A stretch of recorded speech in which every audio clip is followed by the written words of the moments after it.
Okay, good morning.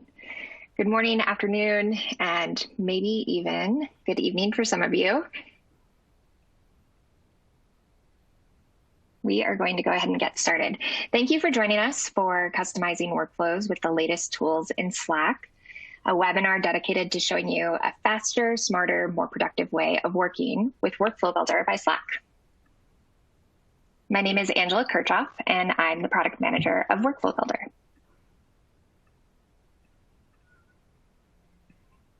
And I'm Melissa Greco. I'm the product marketing manager for Workflow Builder.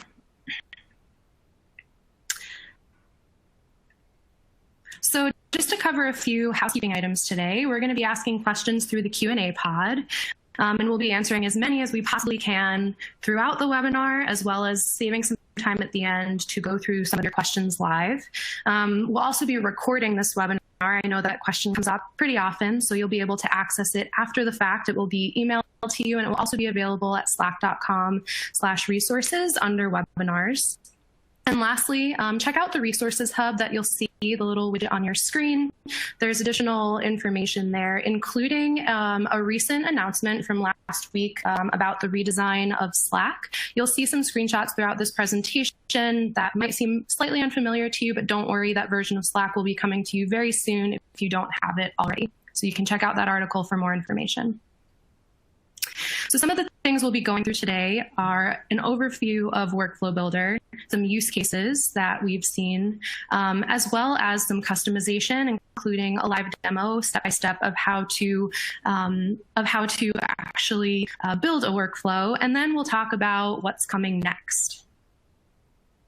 So before diving in, let's talk about Slack as a platform. I'm sure most, if not all of you, are experts at using Slack for communicating with your teammates, but where you can really get more value is by connecting your tools and workflows to Slack. Maybe you're already doing this, perhaps by installing some of the 2,000 Slack apps in our app directory, like Google or Office Calendar apps, or maybe you're using file sharing apps like OneDrive or Google Drive, or perhaps a polling app like Poly or Simple Poll. Perhaps you're customizing Slack deeply to connect custom integrations through our Slack APIs or Workflow Builder already. Regardless, our goal is to help you unlock more value from your existing tools and workflows by making them easier to use in Slack and adaptable to your work style. This is starting to become more and more evident through how engaged you all are. We're seeing you connected to Slack for an average of 9 hours per day with at least 90 minutes of active usage and 5 billion actions taken per week, unlocking more productivity, time saved, and deep collaboration between each other. This level of collaboration requires you to have access to the right information and the right people, all while trying to move as quickly as possible so you can get back to tackling the work you're trying to do.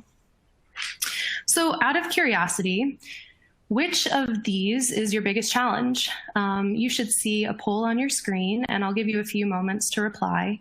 So do you find it most difficult to keep people informed, or maybe stay informed yourself? Or how about knowing which details to include in a request, or which details you should be gathering from people who are making requests of you and your team?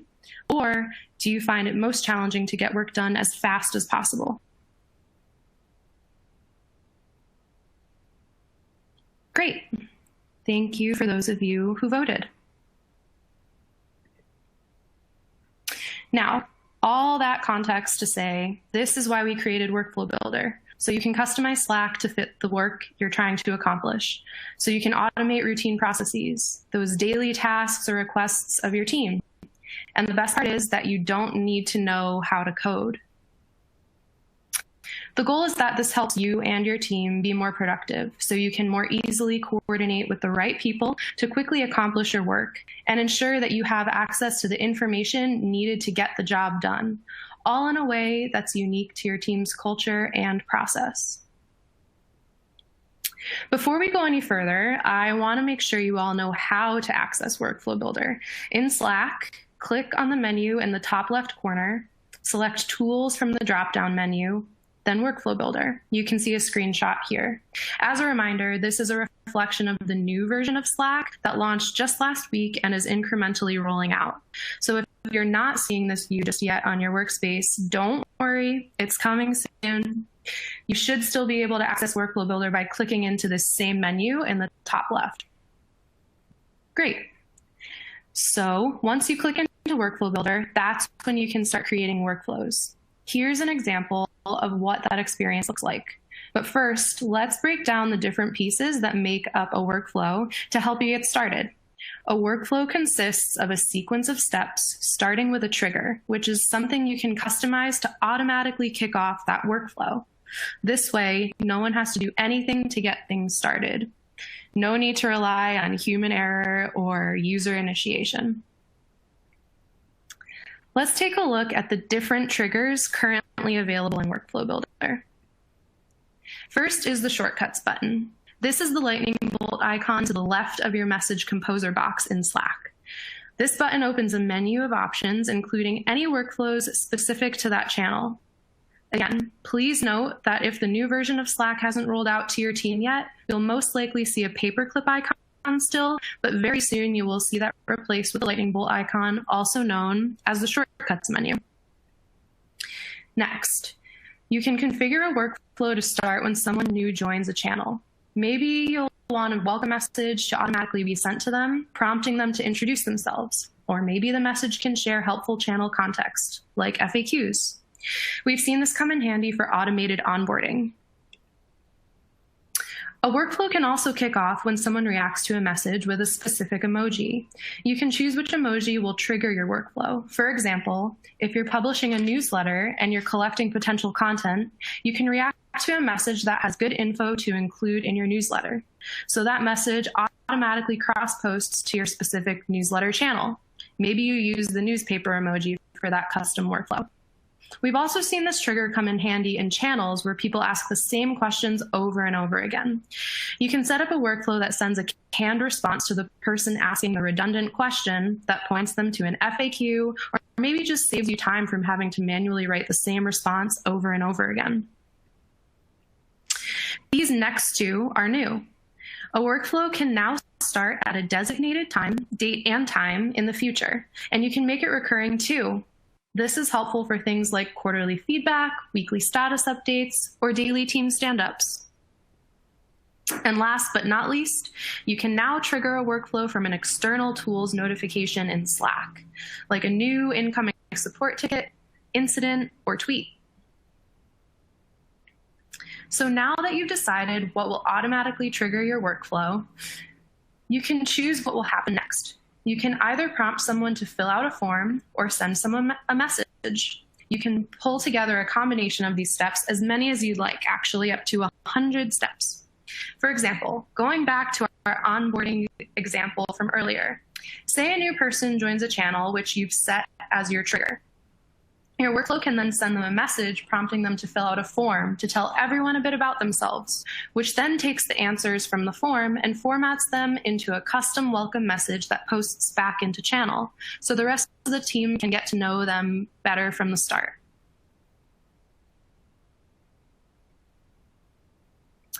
But that's just one example.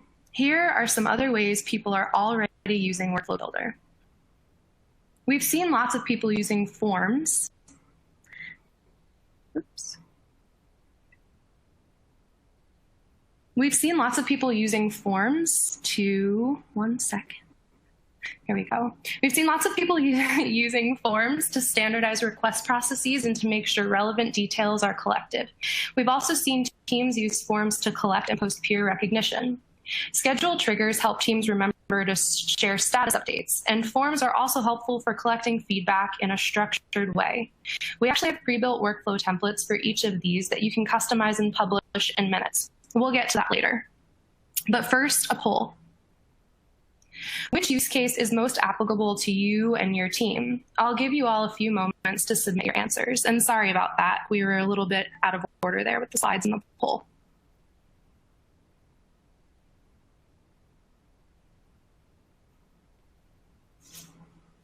Super excited to see how all of you plan to use Workflow Builder. Great. So, for me personally, I'm on the marketing team, and we're always getting incoming requests, and these requests come in so many formats. So I'd like to standardize our intake process using Workflow Builder. so our other teams know how to work with us, and so my team can ensure they're getting the details they need to review and prioritize other people's requests.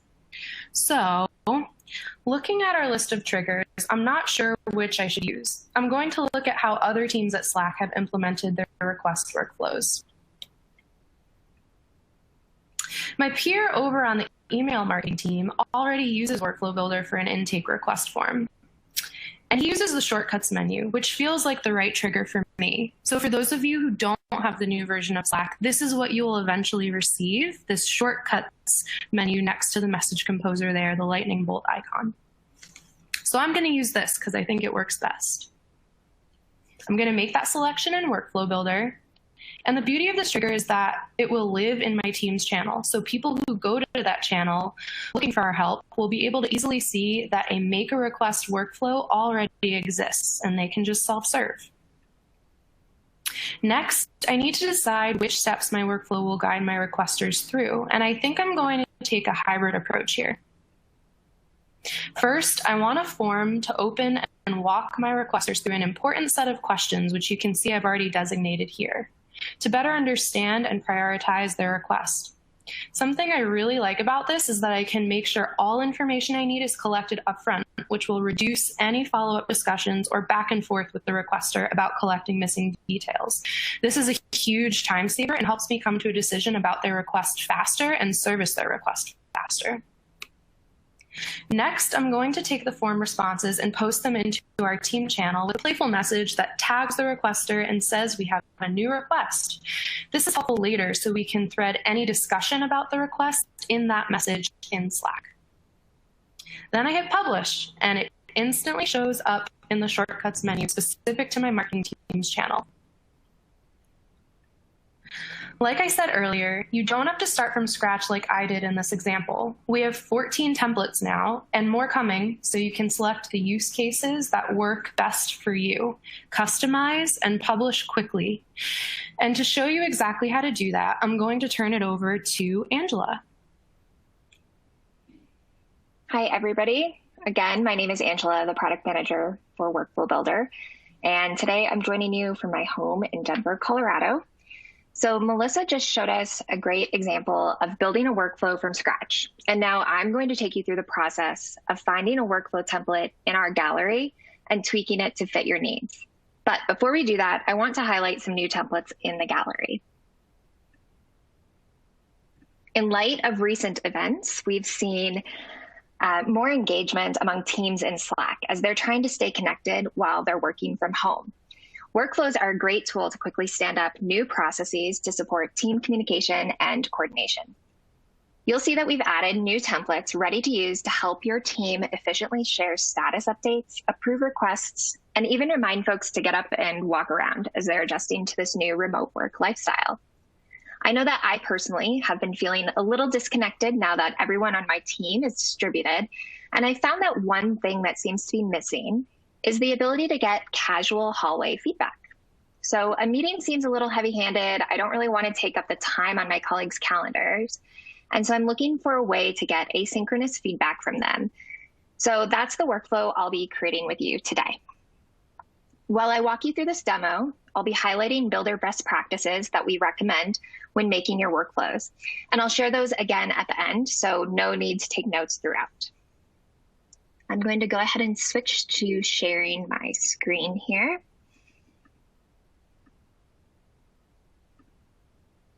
Okay, so the first thing I'm going to do is to take you to our template gallery.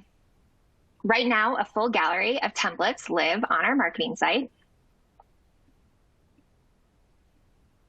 Scroll down to the bottom, find the workflow examples, and click View All. And here you'll find a collection of our most popular use cases. So there are workflows that automate activities your team may be doing right now, that doing with a manual process right now. So if you click into any of these cards, you'll see a description for that workflow with some department and role specific examples to give you ideas about how to use this workflow for yourself. Now let's go back to the problem that I'm looking to solve. I'm looking for a way to simulate hallway feedback Sorry, lost my page here. Hallway feedback for feedback on a project I'm working on without having to schedule a meeting for my team. So let's see. This one looks like it's going to fit my needs. And right here in the description, it tells me that it allows people to review ideas and submit feedback on their own time. So we're going to use this template. I'm going to click download the example. And I promise the process I'm showing you today is actually the hard way. We're working on a more seamless experience right now. Eventually, you wouldn't have to download and import the templates into Workflow Builder on your own. You'll actually just be able to click here and have it load in Workflow Builder ready for you to try. We're also bringing our most popular templates directly into the product. At the end of the demo, I'll show you a sneak peek of that experience, which will be slowly rolling out to people over the coming weeks. But that's not quite ready today, so I'm going to show you the harder way. Now that I have my template downloaded, I'm going to head over to Slack to get started. Okay, so as Melissa mentioned, we recently began to launch a redesign of Slack. Depending on whether or not your team has received the new version, some things might be in a slightly different location. You'll get it soon though, so hang tight. Let's open Workflow Builder. And again, depending on which version you have, Workflow Builder might actually be here in the menu itself or nested underneath Tools. This is going to be the new home for Workflow Builder moving forward after you get that redesigned Slack. So let's go ahead and open up Workflow Builder. Here you'll see a list of the workflows that either you have created or the workflows for which you've been added as a collaborator. Workspace admins will also have an extra tab up here that shows them all published workflows in the workspace. But we're going to head over here and click import and find our template. All right, you'll be prompted with the option to rename your workflow, but this looks okay and relevant for me, so I'm going to leave it. And we go ahead and automatically load the blueprint of the workflow for you to customize. The first thing you'll notice is this big red error state up here. This is where you define how and where your workflow will start. Let's click edit and take a look at the actions we need to take. Okay, so this workflow is triggered by an emoji reaction, and I need to pick a channel where this workflow will be installed. This is where I'm actually going to mention our first best practice, and that is to use a test channel when you're setting up your workflows to the extent that you're able to create new channels or easily request them in your workspace. If you're working on a team who will all be using Workflow Builder, you could create a test channel that you all share in order to limit channel proliferation in your workspace. For the sake of the demo today, I won't test this out in my normal test channel. I'm going to install it directly into my Teams channel. So I'll select my Teams channel. And next I get to specify the emoji reaction that I want to trigger the next steps in this workflow. The default here is the hand. I'm going to go ahead and leave that, but know that you can update this to any emoji reaction installed in your workspace. You can also configure this workflow to be triggered by multiple emoji reactions. Okay, so now that the trigger is in a happy state, we're going to look at the workflow overview that we're seeing here. Let's look at the full outline of the workflow, and then we can go back and make edits where we need to. So we've set up the workflow trigger, and that's what begins the process of running the next steps in the workflow. The first thing that's going to happen after someone uses the hand emoji is that a message will be sent. And this message is going to be sent to the person who reacted. And this takes me to our second best practice, and that is to utilize variable data in order to create more personalized and flexible workflows. So variable data is like a placeholder for data that's specific to a run of a workflow. So in this case, it's used as a placeholder to represent a person or the person who reacted to the message in the channel with a hand reaction. Variable data can also be used to represent channels or responses to a form. We'll see more of that later in the workflow. Okay, so a message is going to be sent to the person who reacted using the hand emoji, and this message is sent through a Slack bot direct message or a DM. So the message has a button, the next step. This step is a message and form step And it's again sent to the person who reacted, and it gives the person the ability to read through whatever you want feedback on. So we'll add a link here later, and then click a button to launch a form where you can customize the questions that you want to ask somebody in order to get the feedback you're looking for. So again, after the form, the button is clicked, the form is launched, and the person submits their feedback. The next message that is sent is actually to that person who just submitted the feedback. And it's just a thank you message saying, hey, thanks for taking the time to give feedback on your project. Your responses have been sent to me. This is another best practice that we really recommend. Let people know that you received their feedback and if there are any next steps for them to expect. So for example, if this was a workflow where someone submitted a form in order to request supplies, you would want to let the requester know that they'll be contacted when their supplies are fulfilled. There's another best practice I'll mention right now, and that's to provide someone with a copy of their response. This template doesn't have that, but keep that in mind as you create your workflows. You can always go in and add a step or add to the message that's already here to give people a copy of their responses. The last step in this workflow is to send the form responses somewhere. Here, the form responses are going to be sent to the person who sent the original message. So the form responses are going to be sent to the person who posted the original message in channel that someone used the hand reaction on. It's a little hard to keep track of all of this as I just talk through it verbally, but we'll actually look at this in action when we're all done setting it up. So that's the workflow. I'll make a few edits to make this more relevant to getting feedback on a product strategy that I've been working on. So let's go ahead and we'll click edit here. We'll start at the top, and I'm just going to go through and customize this.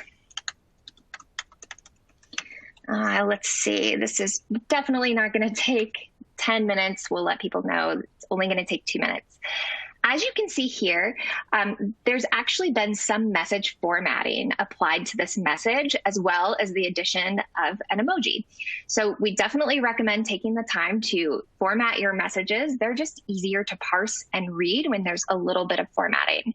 Right now, you do still have to use Markdown, so using asterisks to denote something that's bold, but we are working on getting the new rich message editor that was recently launched in Slack into here so that you don't have to use Markdown, and instead you can highlight text and click the bold icon instead of having to remember how to use Markdown. Okay, we'll go ahead and save that one. The next thing I want to do is customize this form step.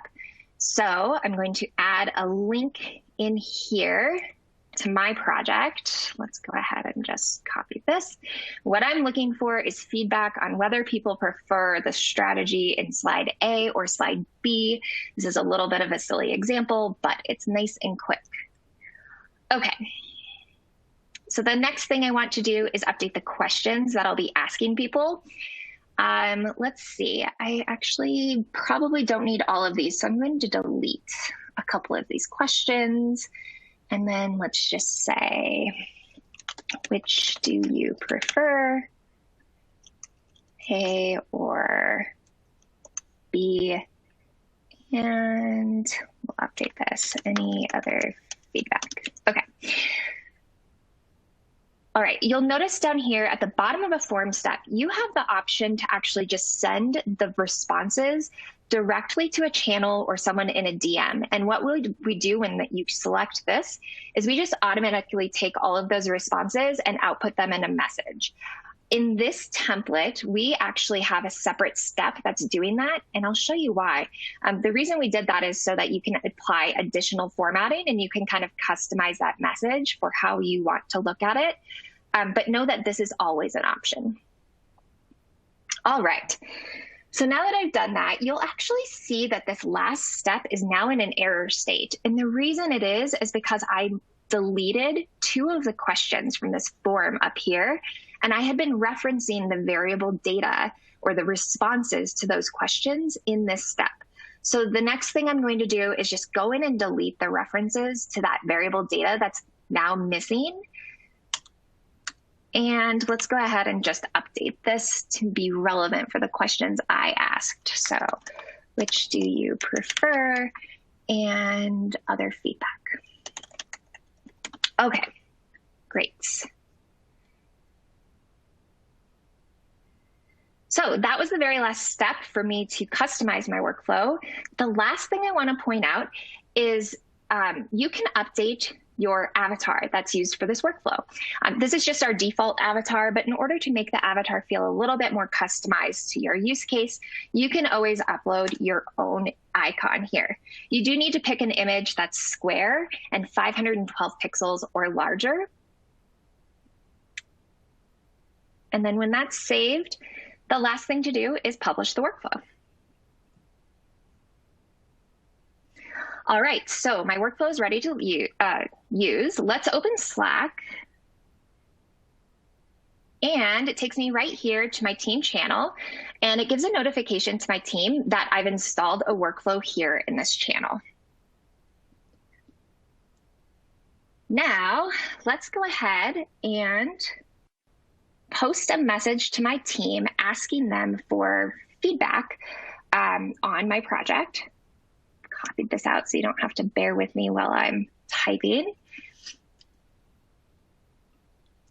All right, so here I've asked my team to give me feedback on my project, and now I'm going to switch personalities and pretend like I am a colleague, Jennifer, and I've seen this posted in channel. So one moment while I bring up Jennifer's view.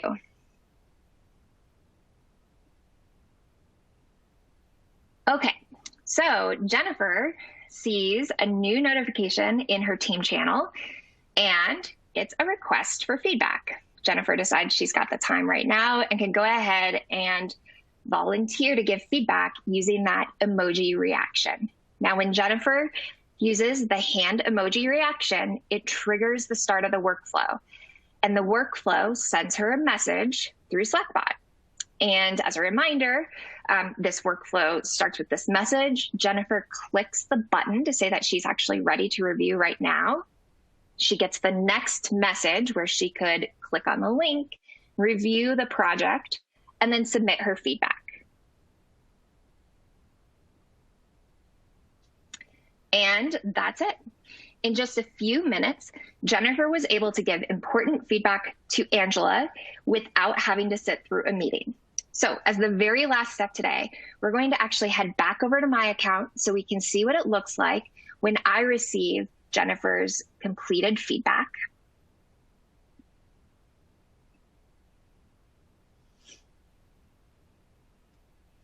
Okay, so it looks like I have a message from Slackbot. Let's go ahead and click into there.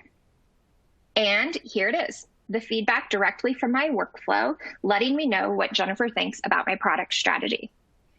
Now, what happens if a bunch of people give me feedback? I can either track it here in Slackbot, or I can actually download a copy of the form responses and open them up in Google Sheets or Excel to analyze all of the feedback at once. I have this option right here, and it will save all of the responses that have been submitted to date as a CSV file for me to go and analyze in whatever tool I prefer to use. So that wraps up the demo, but before I head back to the slides, I did promise you a preview of the in-product templates that are coming your way soon. So let's take a look at that. So in the coming weeks, you're going to have a new tab in Workflow Builder called Templates. This is a collection of our most popular templates used to build workflows for teams today. They feature a variety of triggers and steps to help you get started. We're adding some finishing touches right now, but expect to see this soon. It should give you a good foundation to build upon the next time you're ready to build a workflow for your team. Okay, I'm going to end my screen share here and head back to the slides. Okay, so I did want to just quickly review some of those best practices that we took a look at as we were going through the demo. The first is to always create a personal test channel to try all of your workflows before installing them in your team's actual channel.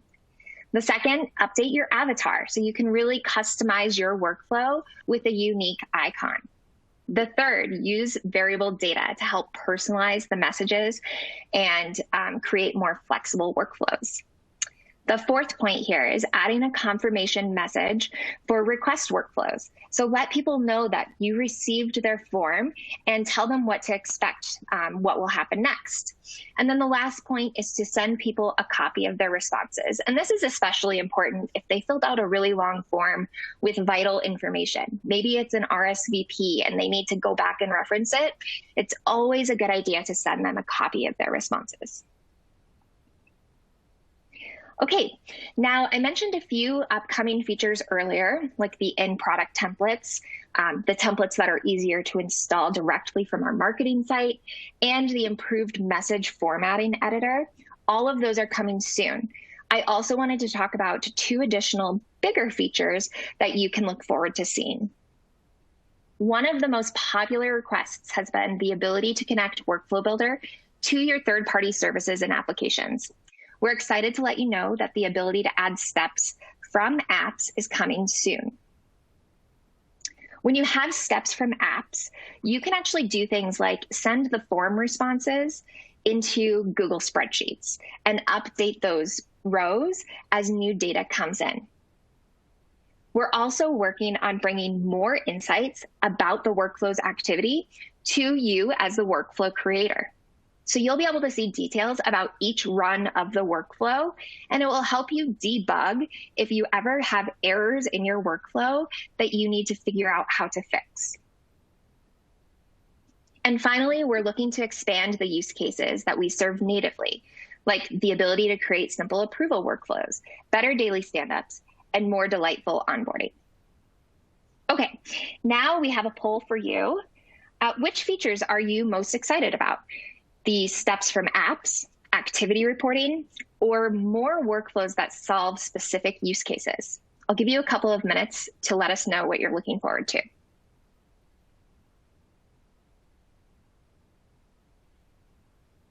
All right, great. We're going to keep moving here. Okay, so now it's just time for you to get started. Today, you watched Melissa go through the process of creating a workflow from scratch, and you saw me pick a template from the gallery and customize it to fit my needs. Maybe some of you were able to follow along with me and build your own workflow. If you want more resources to help you get started, check out these pages, browse the templates, or visit our Help Center. Now we want to open it up to you. What questions do you have that we can answer for you today? Cool. Thanks, Angela. So I'm just looking through what some of the questions are. I think one of the biggest one that came up is, where can I find these templates? Unfortunately, this was 100% my fault. The link is broken. It's in the resources hub. But on the previous slide, Angela did show, why don't we hover over that previous slide, Angela, just so everyone can, continue to see those getting started links. But the place to find the templates is slack.com/slacktips/workflow-builder-examples with dashes in between all of those words. And you can see the correct link here. Apologies for that. Cool. What else?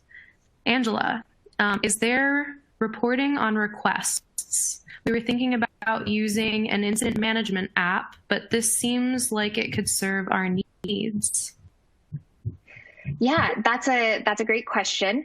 So that feature I showed you right at the end, where you're actually able to download the form responses as a CSV file and upload it into a separate service.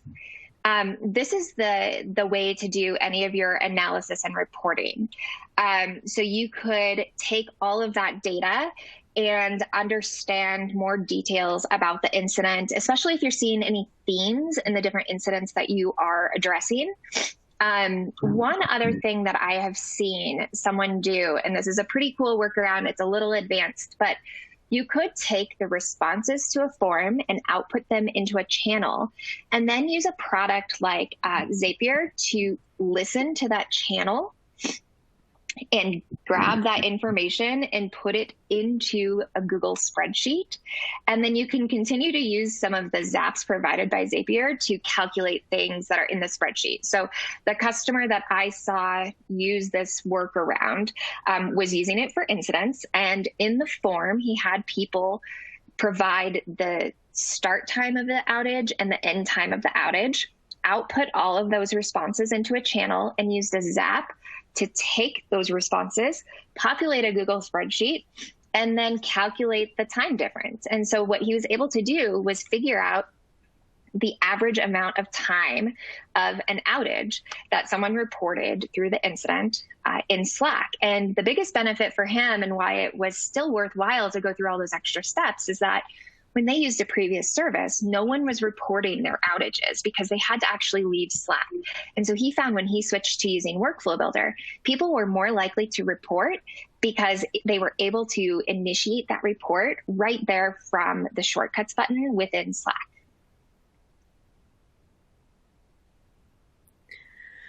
Great. Another question that came through, is it possible to easily duplicate or copy workflows across channels, or do you have to set one up manually each channel you wanted it in? Yeah, that's a great question, and it's a really frequent request. So the ability to install a workflow in multiple channels. So right now you do need to duplicate the workflow and set it up and configure it for each specific channel. But we're looking at ways to allow you to install it into multiple channels, or potentially specifically for workspace administrators, there are definitely use cases where you might want a workflow to be globally available to everybody in the workspace. So we're thinking through how to do that. But for right now, you will need to customize it for each channel and make a duplicate workflow for each one. Angela, can you take over Q&A? I think my audio is pretty terrible. Oh, yeah, of course. Let me pull up some of the questions. All right. So someone asked whether or not you can preview the workflow before publishing. We would love to be able to do that. Unfortunately, right now, the answer is no, which is why we really recommend creating a test channel, and that kind of serves as your preview. So, you know, it's not ideal, but it does at least give you an opportunity to take a look at the full end-to-end experience of the workflow live in the product. And you know, if you're not able to set up a test channel, things I've seen people do is just give their teammates warnings when they're testing things out in their team channel, and just to kind of, you know, ignore the noise for a little while. But that's the best way to preview the experience for the workflow. Someone else asked whether or not a workflow can be used in an anonymous way. And this is a really important question. We don't support right now fully anonymous workflows. And what I mean by that is, you know, if someone wants to report something through a form, the information could be output somewhere and hide the original user's identity if it's output into a channel. You just don't say who submitted the form request. But there is always that possibility to track where that report came from, especially when you're exporting that data or downloading that data as a CSV file. So the answer is that we don't fully support anonymous reporting, but there are ways for you to at least obfuscate the information about who reported or submitted the form. And as long as it was, you know, in a private channel and you were the only workflow collaborator and you didn't look at the form responses that you download, you could try to make it work for an anonymous use case. But right now, we don't fully support that. Okay, we have another question here, and this is definitely related to kind of that better messaging editor. The question is, will we be adding the ability to add hyperlinks rather than the full URL? And yes, we absolutely are. So as part of that, you know, we call it the WYSIWYG editor. What you see is what you get. So the new message editor that you have in Slack When we bring that into Workflow Builder, part of that editor is the ability to hyperlink rather than pasting out that really long, Google Docs link that I did in my example. So it's coming soon. All right. One other thing I do just want to touch on, we have a couple of questions around a Slack administrator and their ability to control workflows. So we didn't go into this in detail, but it is possible to restrict who can create and publish workflows in workspaces, and also to have, if you're on an enterprise grid plan, to have an organizational policy that sets who can create and publish workflows. Every organization is different, and so what's appropriate for your organization or specific workspaces will definitely vary. I will say that at Slack, we don't restrict who can create and publish workflows. The person who asked the question wants to know if it will get too wild. It hasn't at Slack. It hasn't become a nuisance. We have a lot of fun workflows in addition to workflows that are used to get critical work done on our team. And so I think it's just up to you to use your best discretion. We have seen a lot of companies begin by restricting the creation and publishing to administrators. And then after they're able to put together some best practices and guidelines on how and when to use workflows in their organization, they'll host a training to get people ready to use Workflow Builder. And then they'll actually open up those controls so that the whole organization can create and publish workflows. Okay, let me just browse through here and take a look at some more questions.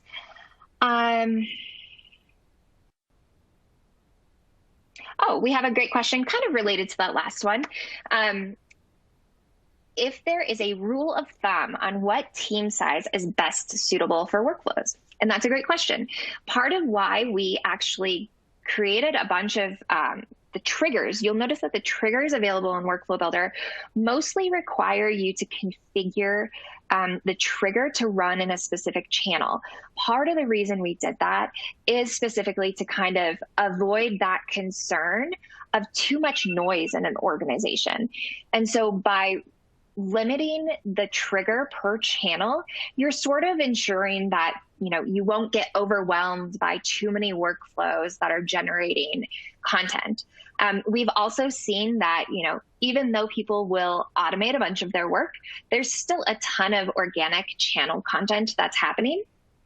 And then one other thing that is a huge benefit of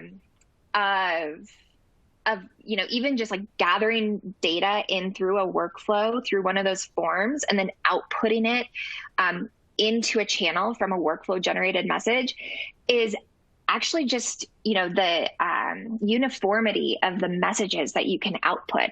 So specifically in any channels where it's a help channel or a place where people go to ask questions, the time it takes to parse a free-form question versus the time it takes to scan down a select list of questions that you always ask, that's a huge difference. And so we've heard of people just, even if they're just shaving off seconds that it takes to parse someone's question or request for help, all of those seconds add up in a really meaningful way for your organization and can help save time.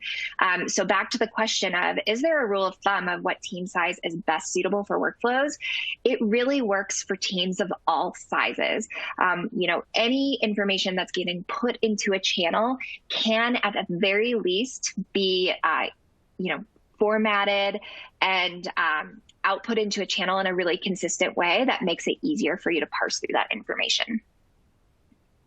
Okay, I'm actually going to just take a few more questions. We'll try to end at 10 to the hour, so we've got a few more minutes. We have another question wanting to know examples of our fun workflows, and I'll give you a few that I've seen come up just actually since Slack has started working distributedly. And those have been using that scheduled trigger. So Melissa mentioned there's a new trigger type that allows you to decide when the workflow runs at a set date and time.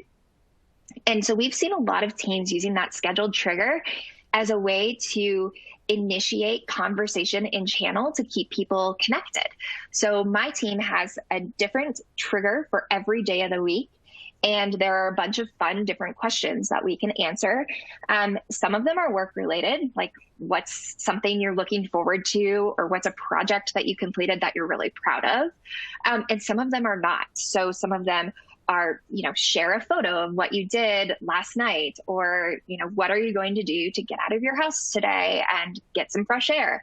So those are some of the fun workflows that we've seen circulate in our company. All right. One other question. Someone asked about the ability to put a deadline, specifically on this remote feedback workflow that I walked through, but you could imagine, needing to put a deadline on any of these workflows.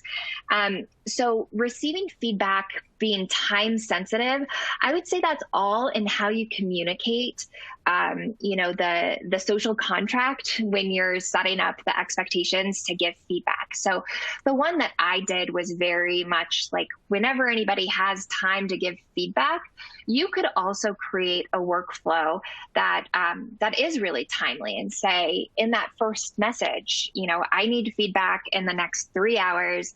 Please take time in the next 3 hours to go through this. One thing that we don't yet support is the ability to kind of disable that button at a specific time. So if you only wanted to let that button be clickable to launch that form and submit the feedback for, some period of time, maybe for an hour, and then close that down, we don't yet support that. So instead, what I would recommend in that scenario is actually just going in and unpublishing that workflow so that people can't continue to send you feedback. Okay, let's see. Let's see if we can get through one more question. Let's see. Someone asked about analytics for workflows. And that is a great question. Will there be analytics for workflows? So that one feature that I showed you as coming, in like the next few months, which is activity reporting, that's going to give you some amount of insight into analytics for your workflow. So what you would be able to see from that is the number of times a workflow has been triggered, and then the number of times it has been completed. And so, if you have a daily stand-up that asks, that sends a message to people and asks them to click a button to fill out their daily report, their daily status. At the end of every day or whatever it is, you can go in and look at the activity report, and you could see that the workflow was initiated maybe 10 times, but only 4 of those got to completion. So that means that your response rate for that daily stand-up has some room for improvement. So that's the degree to which analytics are coming soon. Beyond that, we're looking at more opportunities to provide workflow creators with valuable insights into their workflows. So we have a ton of other questions that you have sent us. We're going to do our best to respond to all of those in due time. We have a few folks on hand helping us respond to those. So I apologize if we didn't get to all of your questions live today. The webinar is recorded, and a link will be posted. And if you have any other questions or feedback, please feel free to reach out to us. And thank you so much for joining us today.